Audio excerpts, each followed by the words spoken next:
అరే ఏదో మా అదృష్టం బాగుండి నీలాంటి కోడలు దొరికింది. ఎలాగో మా చిన్నాని కాపాడి తెచ్చావు. పదండి లోపలికి పదండి మీ ఇద్దరు.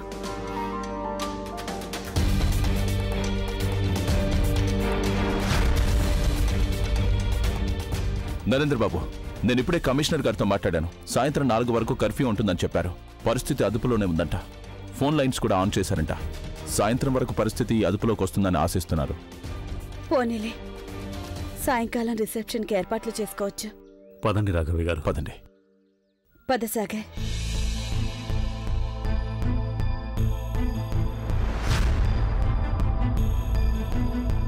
చూడు నాన్న, మీ అత్తమామ గారులు ఇక్కడే ఉన్నారు.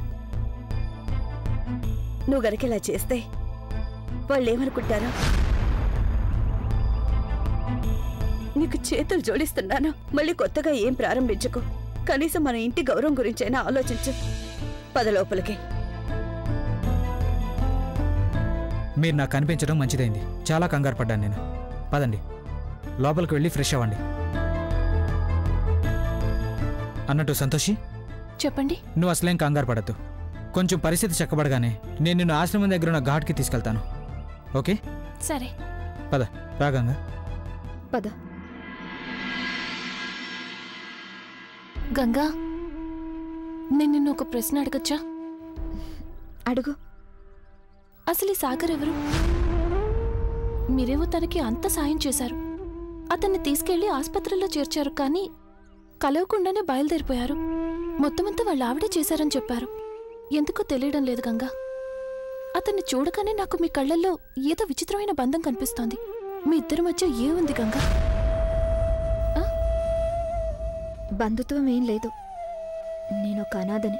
మా అమ్మ నాన్న పోయిన తర్వాత ఈ కుటుంబమే నన్ను పెంచి పెద్ద చేసింది. వాళ్ళకి నేను చాలా రుణపడిపోయాను.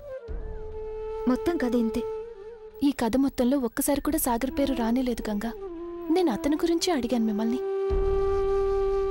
తన గురించి నేనేం చెప్పగలను?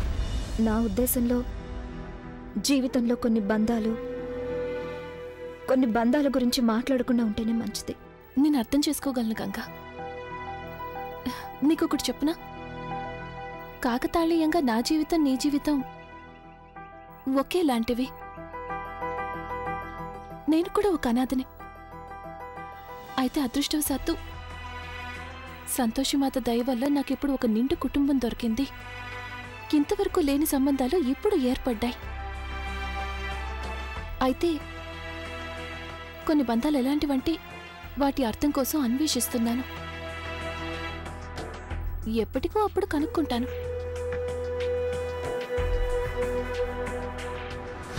మన ఇద్దరి బాధ ఒకలాంటిదే సంతోషి. అలా అయినందువల్లేనేమో మన ఇద్దరికి అక్క చెల్లెల్లాంటి బంధం కుదిరింది. అది నిజమేనేమో. పద. నా మీద నీకున్న ప్రేమ అవన్నీ ఏమైపోయాయి గంగా? నాకు తెలియదు సాగర్. ఇప్పుడు నా దగ్గర ఏమీ లేవు. ఆ జ్ఞాపకాలన్నింటి నుంచి నన్ను నేను విముక్తురాల్ని చేసుకున్నాను. ఆ గాజులు, ఆ బొట్టు, ఆ ఎర్ర రంగు చీర, నీతో ముడిపడున్న ప్రతి సంగతి, మనం కలిసి గడిపిన ఆ జ్ఞాపకాలు, ఆ వస్తువులన్నిటి నుంచి నన్ను నేను విముక్తురాల్ని చేసుకున్నాను. ఇప్పుడు నీ పేరు రాసున్న ఒక్క వస్తువు కూడా నా దగ్గర లేదు. నిజంగా? సరే సరే, అయితే నా మీద ఒట్టేసి చెప్పు, నువ్వు చెప్పేది నిజమని.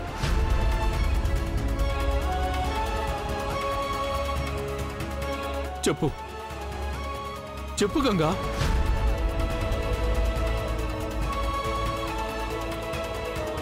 చెప్పు చెప్పు గంగా. సాగర్, నేను చదువుకోవాలి. నువ్వు వెళ్ళి ఇక్కడి నుంచి. నీ భార్య అక్కడ నీకోసం వెయిట్ చేస్తుంటుంది.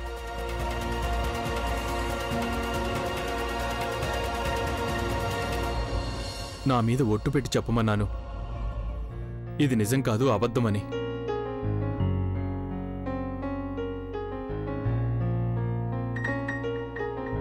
ఎందుకో మది నమ్మదే ఇది,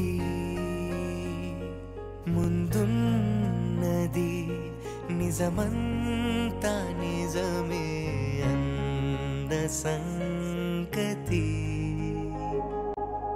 అవునా అంటున్నది ననిలా విడిచి నాకు తెలుసు నా మీద ఒట్టు పెట్టి నువ్వు అబద్ధం చెప్పలేవు. ఎందుకంటే ఇప్పటికీ నువ్వు నన్ను నీ నుంచి వేరు చేసుకోలేకపోయావు. చెప్పు, వేరు చేసుకున్నావు నన్ను?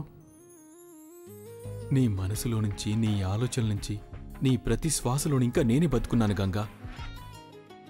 నువ్వు ఎంత ప్రయత్నించినా సరే నన్ను నీ నుంచి దూరం చేసుకోలేవు నువ్వు. ఇలా చూడు,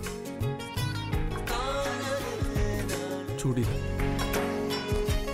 నీ కళ్ళలోంచి కారుతున్న ఈ కన్నీళ్ళు ఇవన్నీ నా కోసమేగా. నిజం చెప్పాలంటే ఇవన్నీ ఆకాశంలోని నక్షత్రాలు. ఇక ఈ పెదాలు ఇవి నవ్వేవి నా కోసమేగా. నువ్వు నా కోసమేగా నవ్వుతావు, అలంకరించుకుంటావు. అవునా? ఇవన్నీ నా కోసమేగా.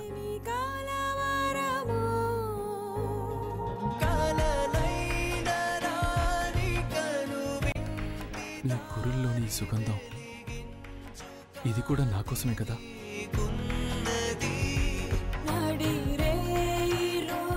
నీ శ్వాస, నీ గుండె సవ్వడి అన్నీ నా కోసమే, కేవలం నా కోసమే కదా. అవునా? ఇప్పుడు చెప్పు గంగా, ఇది అబద్ధమా? చెప్పు, నువ్వు ఇవన్నీ మర్చిపోయావు. చెప్పు చెప్పు గంగా, నువ్వు నన్ను ఎలా దూరం చేసుకుంటావు? చెప్పు చెప్పు గంగా, నువ్వు నన్ను ఎలా దూరం చేసుకోగలవు? చెప్పు. సాగర్, ముందు వెళ్ళిక్కడి నుంచి. ఇలా చేయడం పాపం. నువ్వు వెళ్ళిక్కడి నుంచి. ఏది పాపమో ఏది పుణ్యమో అనేది ఆ పైనున్నవాడే నిర్ణయిస్తాడు.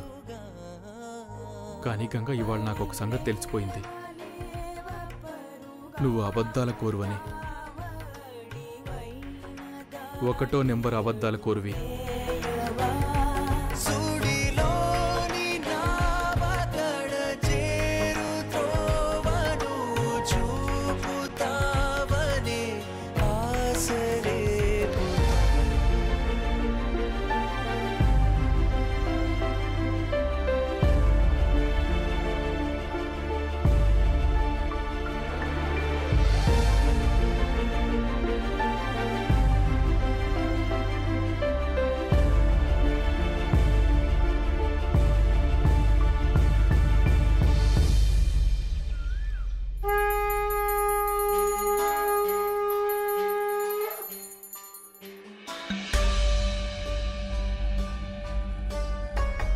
అర్థమైంది దేవుడా, నీ గురించి ఎందుకలా అంటారు? ఏదో ఒకరోజు నువ్వు తప్పక దయ తలుస్తావని అంటారు. అన్నయ్య గారు, వదిన తమ పిల్లల కోసం బాధపడటం చూస్తే నా మనస్సుకు ఎంతో ఆనందంగా ఉంది. వాళ్ళిద్దరి సంతానం వినాశనం వాకిట్లో నించొని ఏడుస్తూ ఉన్నారు. ఇప్పుడిక వాళ్ళు తమ సంతానానికి చేరువ కావాలని ఎంత ప్రయత్నించినా వాళ్ళ పని చేయలేరు. ఎందుకంటే నేను వాళ్ల బంధాలలో ఎంతటి ద్వేషం నింపానంటే ఆ ద్వేషం వల్ల వాళ్ళు ఎన్నటికీ చేరువ కాలేరు. ఇప్పటికైనా తల్లిదండ్రుల బాధ ఎలా ఉంటుందో. ఈరోజు ఈ అగ్నిలోనే నా హృదయం, నా ఆత్మ, నా సర్వస్వం కాలి బూడిదైపోతున్నాయి. నా లోపల ఒక అగ్ని మండుతుంది, అది బగబగ మండుతుంది. ఇక్కడ ఎవరికి అది కనిపించడం లేదా? చూడండి బాగా.